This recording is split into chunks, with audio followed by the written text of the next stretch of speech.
Hi, my name is Ann. I'm an alcoholic. Hi, Ann. I am so delighted to be here with you in California, in New Jersey, all over. It is very exciting. I'm a New Yorker. I live in New York City. And about a month ago, I deserted the war zone and I came out to Quogue, Long Island. And I've been cooped up here with my two friends, Zippity, who I'll quickly introduce to you. This is my girl, Zippity, and Alexa. Alexa is my dear friend who I speak to her all night long. Alexa, what time is it? Tells me the weather. Alexa tells me the news, tells me everything that I need to know. So I am very grateful. When Jim asked me to speak, it was like, oh my goodness, I am speaking at a meeting. I have nothing to wear here. So I had the opportunity to go into the war zone of New York City and shop in my own closet. What do you think? Is this appropriate for a meeting here in California? Well, it is in New York.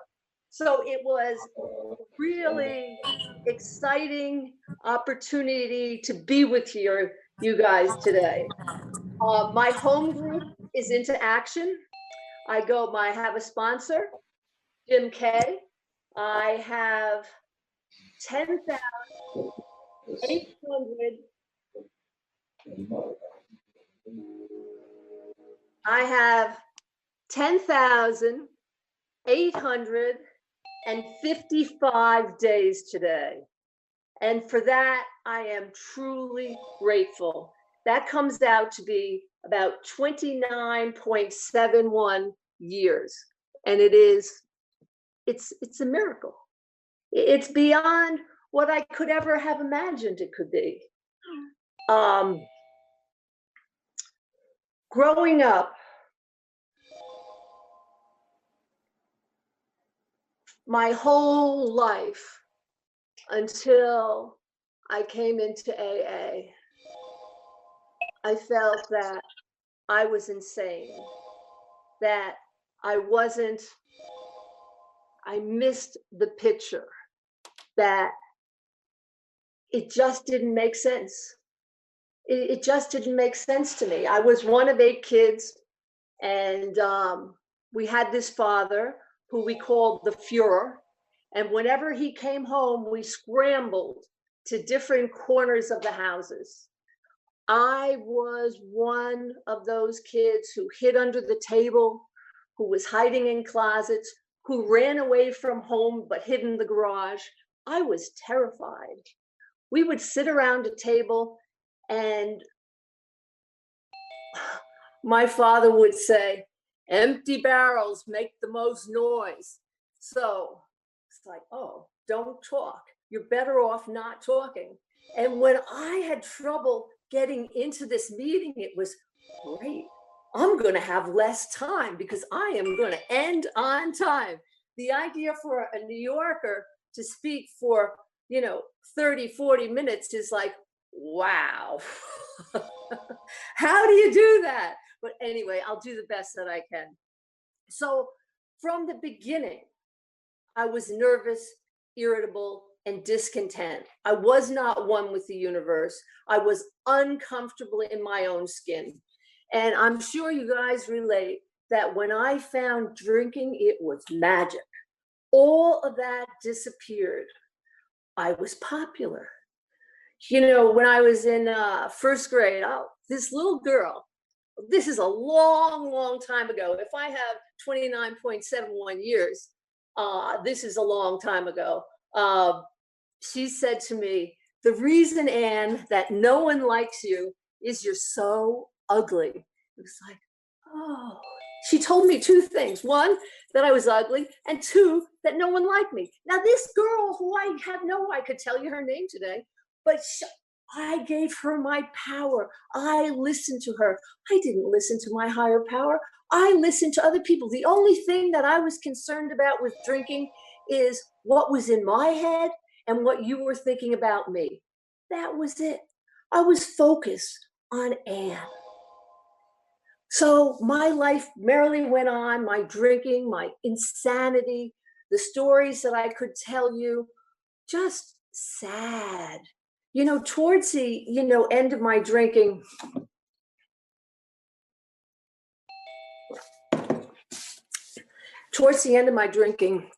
my mother was dying. And I would walk around with a pack of cigarettes, and in them I had joints, and I'd be smoking pot all day long. You know, one of my proudest moments back then was the ability to drive 60 miles an hour on a highway and roll the perfect joint. Now, is that sanity? You know, when we drove back then, we'd have a 6-pack of beer with us. I mean, it was natural. It's what people did. Is that sanity? So at that time, and then I'd be drinking vodka, and I was taking a couple of Prozacs a day, because if you're smoking pot and you're drinking alcohol and you're putting all of that into your body, you're going to be depressed. And I was depressed. You know, I would stay at home and I would sing the blues with Billie Holiday every single night. Me and Billie put on a record. We'd sing, we'd cry, I'd get drunk. One day, the next day, my neighbor above me came, and she had heard me crying through the bathroom vent, and she gave me the Al-Anon book, and she goes, "Ann, I think you might be one of us. You should come to a meeting." And I go to that meeting with her, and I'm like, oh no, this is not me. I'm the culprit. I'm not the victim. I'm the one who's drinking all the time. You know, so I would, you know, my life was a misery of tears. Now, it's interesting because, you know, I was an attractive woman. I, you know, had my own house. I had an apartment. You know, I had a good life, and I was so miserable. It was this brain made me so miserable. I can remember walking down 51st Street in New York City, and I'm wearing dark glasses, I'm wearing a hat, and I'm crying. And I'm crying because I was single. I didn't have children. I had this job. I was making myself so, that's insanity. I'm walking down the street crying. And I asked God, dear Lord, please take my life. Please take my life. I can't bear this. I mean, that's what I did. I cried, I moaned. And he answered my prayers. He gave me all of you guys. And for 29.71 years, this is a thing that I have done perfectly. I haven't found it necessary to take a drug or a drink in that time, through the grace of God. It's not what I expected. You know what happened? I lived on the beach. I had a beautiful home overlooking the ocean. You know, I could have my coffee sitting there on the beach. I mean, it was amazing. And I had this friend, Josie. And Josie, I liked to roller skate back then. And I would go out and get high and skate around and around and around. And he would play the Nutcracker Suite. He was a DJ. And that was the most incredible music to skate to. I just loved it. And he also dealt in dry goods. So, you know, he was like my new best friend. You know, he was great. And one day I'm at my beach house.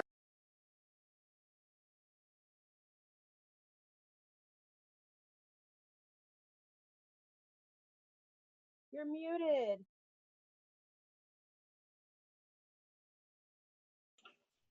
And we can't hear you. You're muted. Oops. Sorry There you about go. that. Where did you lose me? I'm One at day the at your beach beach house. house. Oh, okay. Rollerblading or roller skating.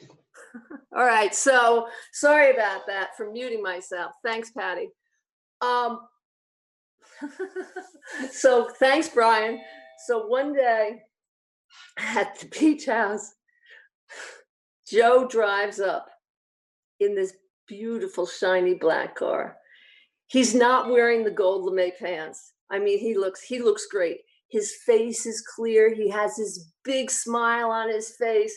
It's like, he comes up and I offer him a beer and he turns me down. He goes, Ann, I have a seat for you. And I'm like, what? And he just starts telling me about, his life, and he doesn't do that. And he is like free from this. And it was like, oh yeah, that's nice. So one day I ran into Joe on Park Avenue in New York City. And he said to me, hey, I am going to have a year. I want you to come. And I went to the meeting and I sat in the back with my coat on, and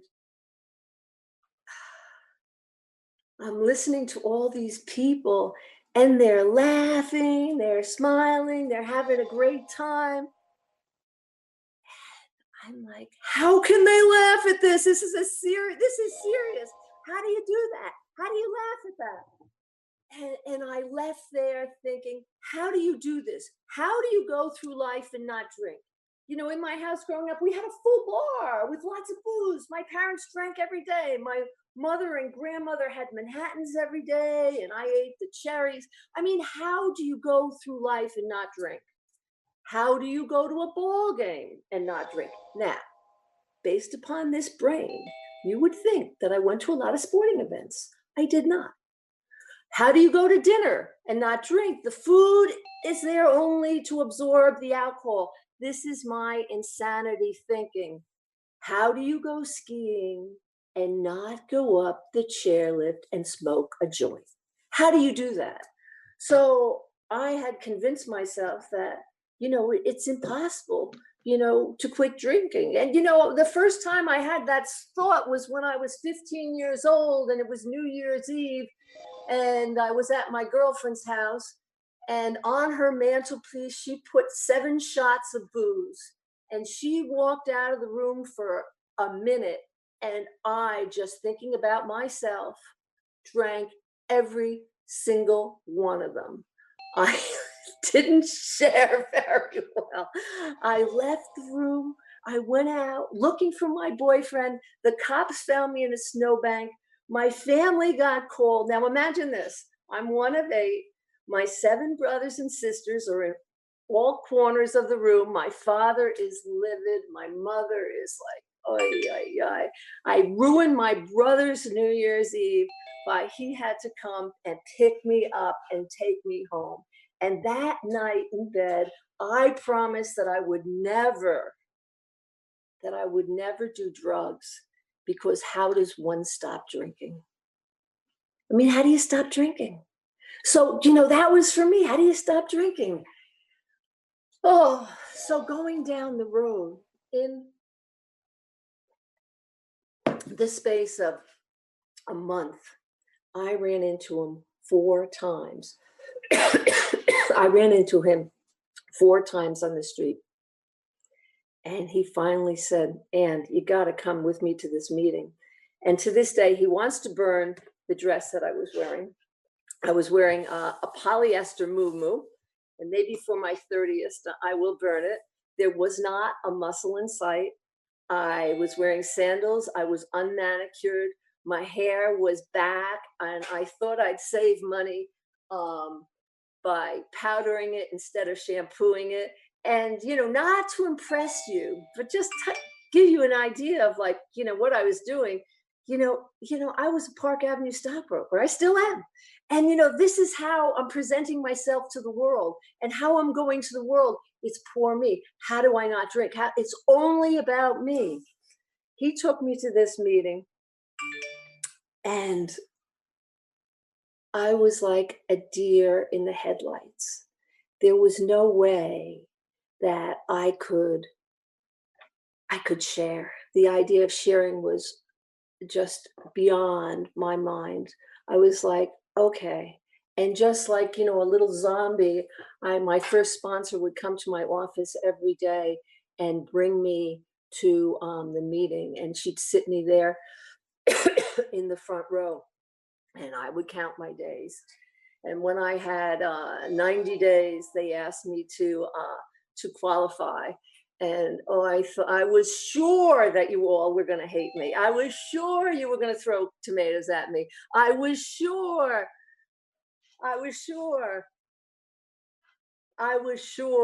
that you guys just wouldn't like me. And that's my disease. That's my insanity. The whole thing is like, I'm so full of Anne, I don't get to see the greater picture. And for that, you know, I'm pretty grateful. I'm pretty grateful that, you know, I'm here with you today, and that is not my story today. You know, the step is came. We don't have to believe today, but it's telling us. It's giving us a jewel. It's giving us a glimmer of the future. And the future is that we're going to come to believe that a power greater than ourselves will restore us to sanity. And they talk about it in the book. You know, our first experience, you know, is if we can go to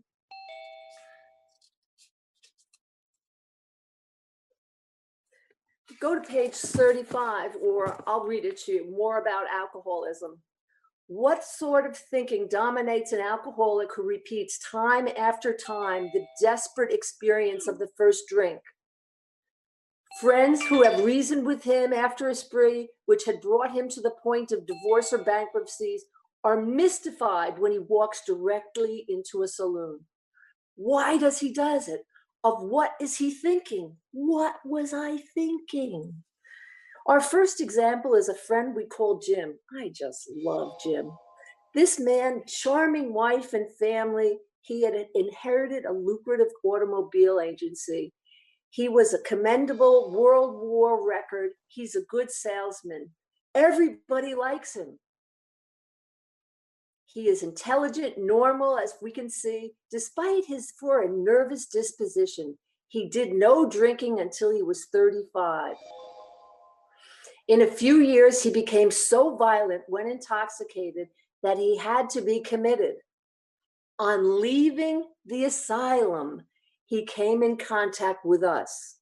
We told him that we knew of alcoholism and the answers we had found. He made a beginning. His family was reassembled, and he had begun to work as a salesman for a business he had lost during drinking. All went well for a time, but he failed to enlarge his spiritual life. To his consternation, he found himself drunk half a dozen times in rapid succession. On each of this occasion, we worked for him, reviewing carefully what had happened. He agreed he was a real alcoholic. We all know we're real alcoholics. He knew he faced another trip to the asylum if he kept on. Moreover, he would lose his family for whom he had a deep affection. Yet he got drunk again. We asked him to tell us exactly what happened.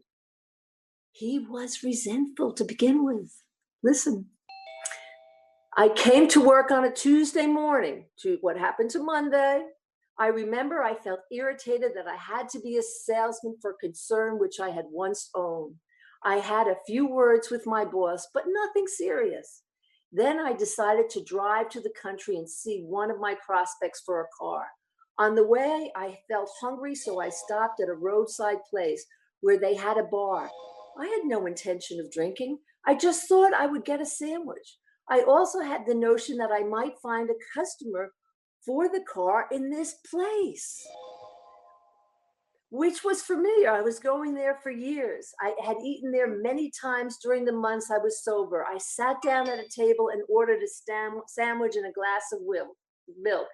Still, no thought of drinking. I ordered another sandwich and decided to have another glass of milk. Suddenly, the thought crossed my mind that if I were to put an ounce of whiskey into my milk, it couldn't hurt me on a full stomach.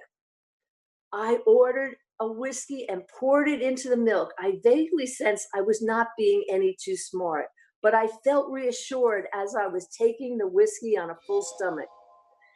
The experiment went so well that I ordered another whiskey and poured it into more milk. That didn't seem to bother me, so I tried it again. This is a very hungry, thirsty man. And thus started another journey.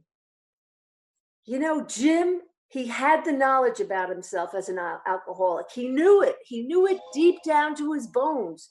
Yet for all of his drinking was easily pushed aside by the thought of a foolish idea that he could take whiskey if only he mixed it with milk. I mean, that's crazy thinking. That's insanity. You know, I do it. And I'm sure many of you have done it. You know, and on a day-to-day basis, I try to keep my brain, you know, tuned in to my higher power, who I call God, to relieve me of these thoughts. You know, when I get a crazy thought, which is many times, I say, thank you, God. Thank you, God. Or one of my favorites, if it's about a person, I say, bless them, change me. Bless them, change me. But when I'm really angry, it's change them, bless me. But that one doesn't work. So he's not an extreme case. I mean, it might sound that way, but if you look at how we think, if we look that I held on to this girl from first grade telling me that no one liked me and I had that's a crazy thought. That doesn't come from God. That doesn't come from me. So now I'm going to go to page 45. Well, let's go to page 43, which is talking about Fred. Oh, now Fred was just another one. But that's just the bottom of the page. Once more, the alcoholic at certain times has no effective defense against the first drink, except in a few rare cases. Neither he nor other human beings can provide such a defense. His defense must come from a higher power. It must. You can have all the money in the world. You could have everything. And if you're missing your higher power, if you're missing a spiritual life, it doesn't matter. I go back in here. I'm miserable, irritable, and discontent. I need to get my sanity from a source greater than myself. So on page of 45, on the first full paragraph, lack of power. That was our dilemma. We had to find a power which we could live, and it had to be a power greater than ourselves, obviously. But where were we to find this higher power? Well, that's exactly what this book is about. Its main objective is to enable you to find a power greater than yourself that will solve your problem. That means we have written a book which we believe will be spiritual as well as moral. And it means, of course, that we're going to talk about God. There's difficulty here arises with agnostics. Many times we talk to a new man and hope rises as we discuss alcoholic problems and explain our fellowship. But his face falls when we speak of spiritual matters, especially when we mention God, for we have reopened a subject with which man thought we had neatly evaded or completely, entirely ignored. I know how he feels. We have shared his honest doubt and prejudice. Some of us have been violently anti-religious. To others, the word God brought up a peculiar idea of him, which someone had tried to impress them during childhood. Perhaps we rejected this particular conception because it seemed inadequate. With the rejection, we imagined we had abandoned the God idea entirely. We were bothered with the thought that faith and dependence upon a power beyond ourselves was somewhat weak, even cowardly. We look upon this world of warring individuals, warring theological systems, and inexplicable calamity with great skepticism. We looked askance at many individuals who claimed to be godly. How could a supreme being have anything to do with it at all? And who could contemplate a supreme being anyway? Yet in other moments, we found ourselves thinking when enchanted by a starlight night, who then made all of this? There was a feeling of awe and wonder, and it was fleeting and soon lost.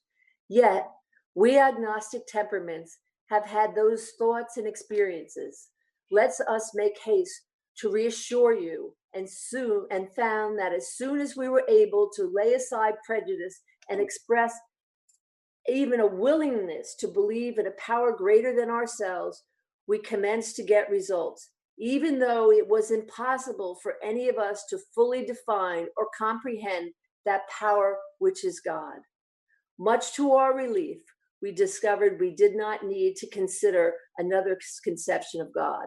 Our own conception, however inadequate, was sufficient to make the approach and to effect a contract with him. As soon as we admitted the possible existence of a creative intelligence, a spirit of the universe underlying the totality of things, we began to be possessed by a new sense of power and direction, provided we took some simple steps. We found that God does not make too hard terms for those who seek him. To us, the realm of the spirit is broad, roomy, all-inclusive, never exclusive or forbidding to those who earnestly seek it. It is open, we believe, to all men. When, therefore, we speak to you of God, we mean your own conception of God. This applies to other spiritual expressions which you find in this book. Do not let any prejudice that you may have against spiritual terms deter you from honestly asking yourself what they mean to you. At that start, this was all we needed to commence spiritual growth, to effect the first conscious relation with God as we understood him. Afterwards, we found ourselves accepting many things which seemed entirely out of reach. That was growth. If we had wished to grow, we had to begin somewhere. So we used our own conception, however limited it was. And we have to thank Ebby Thatcher for that. He sat with Bill around Bill's dining room table, his kitchen table, and said, you get to choose your own conception. It can be the great outdoors. It can be a group of drunks, but it has to be something greater than Anne. We need to ask ourselves, but one short question. Do I now believe, or am I even willing to believe, that there is a power greater than myself? As soon as a man can say that he believes, or he is willing to believe, we emphatically assure him that he is on the way. It has been repeatedly proven among us that upon this simple cornerstone, a wonderful, effective spiritual structure can be built. You know, it goes to, I find that very moving, for a woman who would walk down the street and cry over how miserable her life is. Today, I have joy in the midst of a pandemic. I mean, go figure that. And it says in the 10th step, which I know we're not to do it, but I think this is important, that it says that in the second set, it's came to believe, came to restore us to sanity. And in the 10th step, it says, page 84, last paragraph, we have ceased fighting everything or anyone, even alcohol, for by this time, sanity will have returned.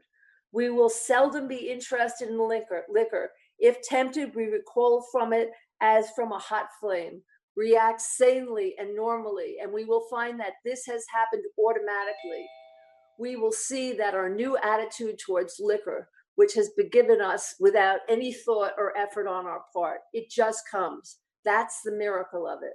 We're not fighting it, neither do we avoid temptation. We feel as though we have been placed in a position of neutrality, safe and protected. We have not even sworn off. Instead, the problem has been removed. It does not exist for us. We are neither cocky nor afraid. This is my experience. This is how we react as long as we keep in fit spiritual condition. I just have to read one line and the next page, 86, where to me, it's shocking. It's probably one of the most heinous lines that I've ever seen. And it's to the code that we must subscribe to. And that says on the second paragraph in the middle of the page, well, it's kind of in the top of the page, were we kind and loving towards all? Were we kind and loving towards all? Was I kind to the person tailgating me yesterday? I was. I mean, think about that. To all, to everybody, not just the people that we love, to everybody. And that's the gift. Sanity has returned to us. So now, if we hop over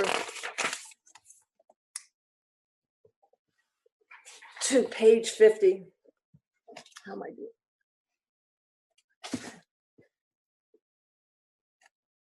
Let's we go. In our personal stories, we will find a wide variation in the way each teller approaches and conceives the power which is greater than himself. Whether we agree with this particular approach or conception seems to make little difference. Experience has taught us that these are matters about which, for our own purpose, we need not be worried. For these are questions for each individual to settle upon themselves. On one proposition, however, these men and women are strikingly agreed.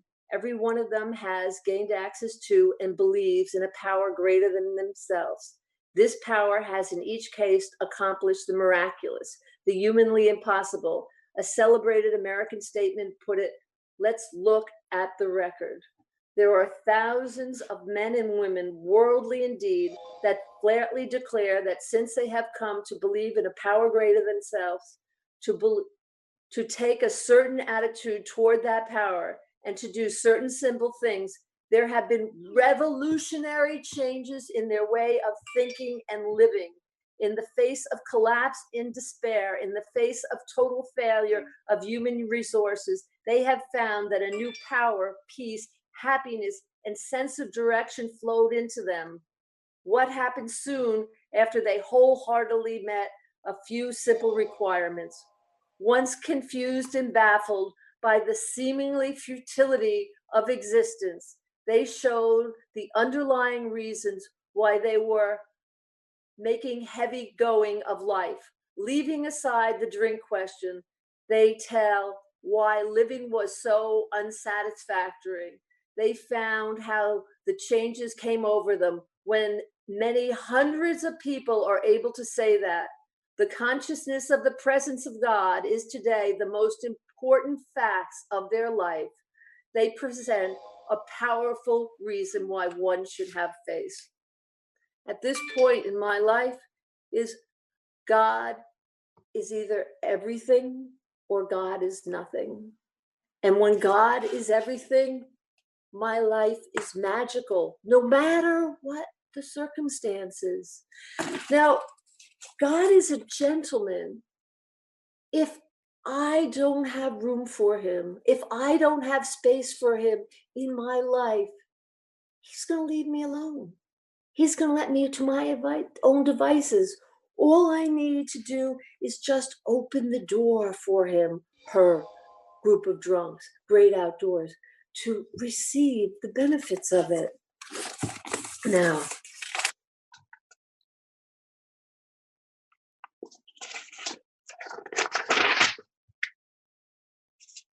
and now 55, second full paragraph. Actually, we were fooling ourselves, for deep down in every man, woman, and child is the fundamental idea of God. It may be obscured by calamity, by pomp, by worship of other things, but in some form or other, it is there. For faith in a power greater than oneself and miraculous demonstration of that power in human lives are facts as old as man himself. We finally put that face in some kind of God, a part of our makeup, just as much as feeling we have for a friend. Sometimes we had to search fearlessly, but he was there. He was as much a fact as we were.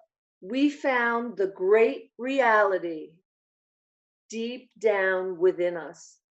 In the last analysis, it is only there that he may be found. It is so with us. I mean, that's pretty powerful.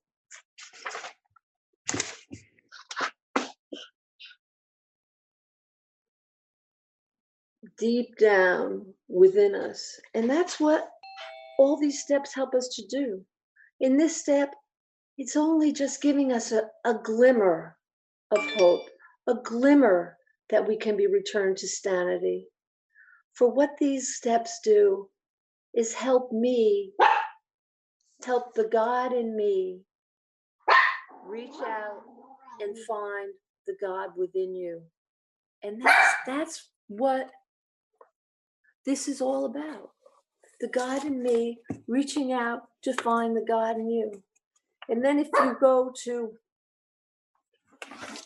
page 60 and ask zippity and ask yourself the three pertinent ideas. 1, we were alcoholic and could not manage our life. 2, that probably no human power could relieve our alcoholism. And 3, that God could and would if he were thought. When I have access, when I keep fit spiritually, when I follow the principles of this program, when I am kind and loving towards all, my life works like magic. Now, you know, the interesting thing that we're at the beginning of the steps, and it's easy not to enlarge your spiritual. But what we need to do is go to meetings and surround ourselves with other people who have been through the steps, who we can see, who we can experience, who we can help guide us through this life. You know, this is the only place in the world where we come in as little fishes, struggling, learning how to swim. And the large fishes come and surround us and nurture us. They don't eat us. They don't gobble us up like the rest of the world. They come, they surround us, they love us, they nurture us, they show us the way. They lead us into deep water, into calm water, into rough water. They help us. And the only requirement for us is that we need to do the same thing. We need to give it away. And that's how we get our spiritual perfection. I don't know if it's perfection or it's not. It's just a spiritual connection on a daily basis. You know, we have choices in this lifetime. And we can go the road for spirituality, for doing our steps, for speaking to people, for being kind and loving to all. Or we can choose to take the other road and be drunk or, you know, be a dry drunk. You know, a dry drunk is just someone who is just irritable all the time. You know, they're not getting things their own way. And that only leads to misery, death, jail, suicide. So, you know, this is a magical mystery tour. We just come along, stay on the road with us, stay close to the pack, don't stray. And you don't know what magic will be. You know what will happen if you drink. You know what. But you have no idea the turns your life will take if you don't. So, Jim, I thank you for asking me to share. I love you all. I thank you for my sobriety. And that's all I have. Thank you.